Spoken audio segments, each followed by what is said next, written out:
નમસ્કાર મિત્રો, આજે આપણે જોઈશું ધોરણ 6 ગાલા ગણિત પ્રકાર સ્વાધ્યાય પોથી, જેમાં પેજ નંબર 14 ઉપર આપેલ ચર્ચા ચક્રમાં પ્રશ્ન નંબર 7નું સોલ્યુશન કરીશું. તેમાં પ્રશ્નો આપેલા છે. દરેક પ્રશ્નને આપણે ગણતરી દ્વારા સમજીશું. તો વિડીયો ગમે તો લાઈક, કોમેન્ટ અને શેર કરજો. તો અહીંયા જોઈએ, ચર્ચા સત્રમાં પહેલો છે કે સપ્તકોણને કેટલા ખૂણા હોય છે. તો મિત્રો, સપ્તકોણને કેટલા ખૂણા હોય છે? 7. તો અહીંયા 7 આવશે જવાબમાં. બીજો પ્રશ્ન છે કે 10 કોણને કેટલી બાજુઓ હોય છે? તો 10 કોણ એટલે કે અહીંયા 10 બાજુઓ હશે. હવે જે ત્રીજા નંબરનો પ્રશ્ન છે, સંપૂર્ણ ગ્રાફ ક્રમના કે ફોર્મમાં કેટલી રેખાઓ હોય છે? તો અહીંયા આપણે સૂત્રનો ઉપયોગ કરી અને દાખલો ગણીશું. તો અહીંયા K4 એટલે કે એનની જગ્યાએ આપણે 4 લઈશું. તો સંપૂર્ણ ગ્રાફનું સૂત્ર છે n(n-1/2). હવે આપણે એનની જગ્યાએ 4 લખીએ તો 4(4-1/2). હવે 4માંથી 1 માઇનસ કરીશું એટલે મળશે 3. હવે 4 તરી થશે 12, 12/2 એટલે ઉડાડીશું એટલે 2 છક 12 થશે એટલે જવાબ મળશે આપણને 6. તો અહીંયા ત્રીજાનો જવાબ હશે 6. તો અહીંયા સ્વાધ્યાય પણ આપણે જવાબ ડાયરેક્ટ જ લખવાના છે. તો અહીંયા 6 લખીશું. હવે જે ચોથો પ્રશ્ન છે કે સંપૂર્ણ ગ્રાફના કેના ક્રમમાં 15 રેખાઓ હોય છે.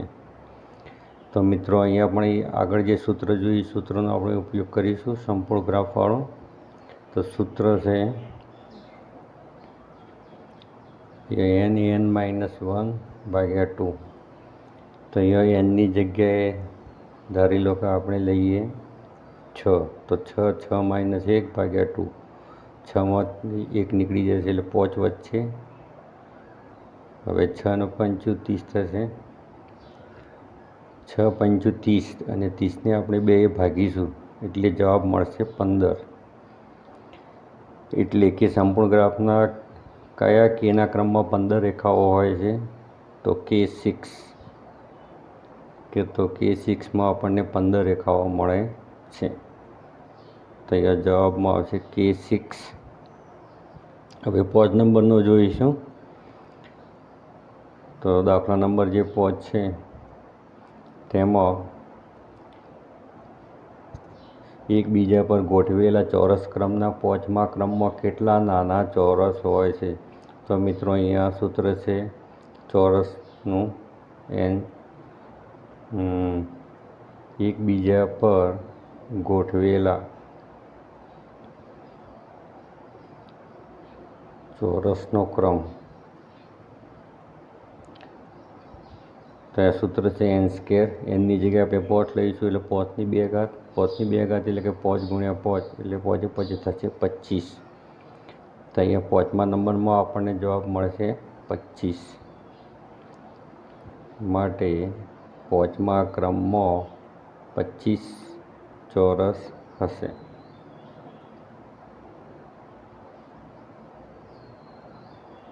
હવે 6થા નંબરનો દાખલો જોઈશું. કેન્દ્રીય ષટકોણ સંખ્યા ક્રમમાં S6ની આવૃત્તિમાં કેટલા બિંદુઓ ધરાવે છે? તો મિત્રો, અહીંયા સૂત્ર એનું અલગ છે. કેન્દ્રિત ષટકોણમાં સૂત્ર આપણે એનની જગ્યાએ x6 એટલે 6 મૂકીશું. h6 = 3n n-1 + 1. હવે એનની જગ્યાએ આપણે 6 મૂકીશું એટલે અહીંયા પણ 6 - 1 લખાશે +1. 6માંથી 1 નીકળી જશે એટલે 5 વધશે.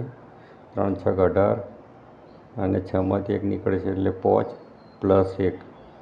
18 × 5 થશે 90. 90 + 1 90 ને 1 થશે 91. તો આ રીતે આપણને 6થા નંબરનો જે પ્રશ્ન હતો એમાં આપણને જવાબ મળી રહ્યો છે 91. તો અહીંયા પણ સૂત્રનો ઉપયોગ થયેલો છે. 7મા નંબરનો જોઈએ. તો એકબીજા પર ગોઠવેલા ત્રિકોણની આકાર શ્રેણીમાં કયા નંબરની આકૃતિ 25 નાના ત્રિકોણ ધરાવે છે? તો અહીંયા ત્રિકોણ છે 25 નાના ત્રિકોણ છે. તો n સ્ક્વેર બરાબર 5/2 બરાબર 25.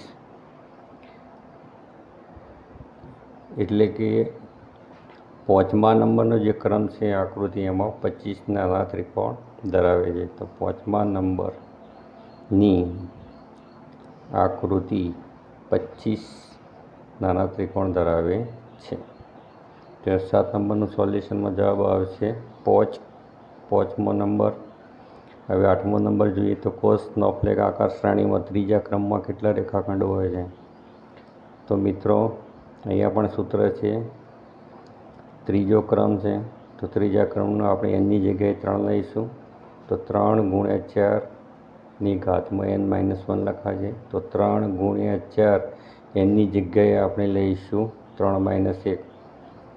3 પછી 3 × 4 3માંથી 1 નીકળી જશે એટલે 2 ઘાત, 4ની 2 ઘાત એટલે થશે 4 × 4. હવે 3 ચોક 12 અને 12 ચોક થશે 48.